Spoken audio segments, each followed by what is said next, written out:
Hi, I'm Randy Miller. I love games. I've always loved games. I'm also the writer, director, producer of a movie called Bottle Shock. It was really successful, went to Sundance, plays all over the world. You can see it on Amazon or wherever you see your movies. About a year ago, Jody Savin, my wife, the other producer and writer of Bottle Shock, met an uber-talented game designer, and we decided to partner with him to create Bottle Shock, the game. Hi, I'm Flint Dilley. Like all the best games, you get to be something you aren't really. You get to be the wine expert, be an honest one. You can be a con artist. A total social, personal gaming experience that really is a party in a box. Yeah, it's perfect. It's sort of stealth education. You'll get done playing this being competent to talk about wine. You never learn better than when you're playing a game. But what's fun about the Bottle Shock game in real life brings some of the fantasy from different projects I've done into it. I've done James Bond and Mission Impossible games. You're in the elegant James Bond world, Uncharted, where you're in this company of a bunch of rogues. Bringing all of that layer of fantasy, in this case, the 70s world of Bottle Shock. I never played a game that was A, more fun to play test, and B, everybody would do it because you get to drink wine and sample it in the process. People want to know more about wine, but it's tedious and embarrassing to ask. They want to test out their knowledge. People get knowledge when they have to know it.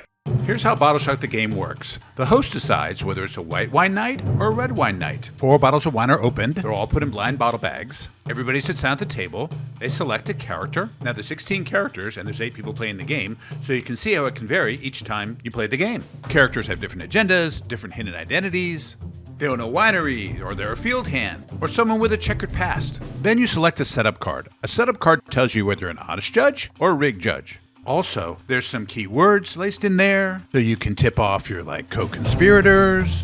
In this way, it's similar to Mafia or Balderdash. At the beginning of round 1, a Do You Know card is selected. A Do You Know card is sort of a trivia card with 4 plausible answers. Now, the answers are all pretty close, and they could all be true. They're all wine-related questions, and some are related to Bottle Shock, of course. Everyone writes the answer they think is correct. It gets decided who got them right, who didn't get it right. You get points if you get it right. You get deducted points if you don't get it right. Then the tasting begins.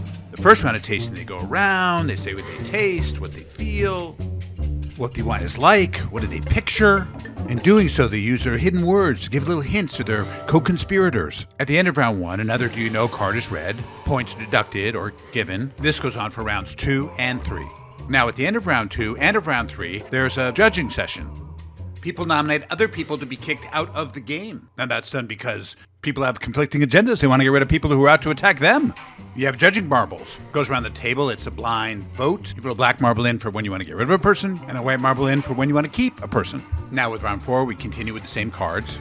There's graduating difficulty levels of cards. We even have a sommelier extreme expansion, which is like uber difficult cards. In round 4, they taste the final wine.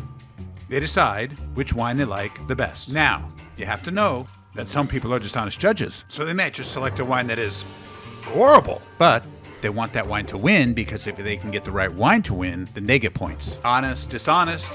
Now, round 5, all the bottles are taken out of the bags and switched into other bags. And in that round, even if you've been kicked off, you're back for the final tasting. Now the task is to taste all 4 wines, figure out wine 1, the one you maybe liked, if it's bottle 4 now, or 2 is 3, and if you get all 4 right, then you get 10 points, and so on all the way down. So the total score is calculated by tallying all the various rounds, and then in the final round, you get an even bigger score, and you can catch up because you can get them all right. And the winner of the Judgment of St. Helena is crowned.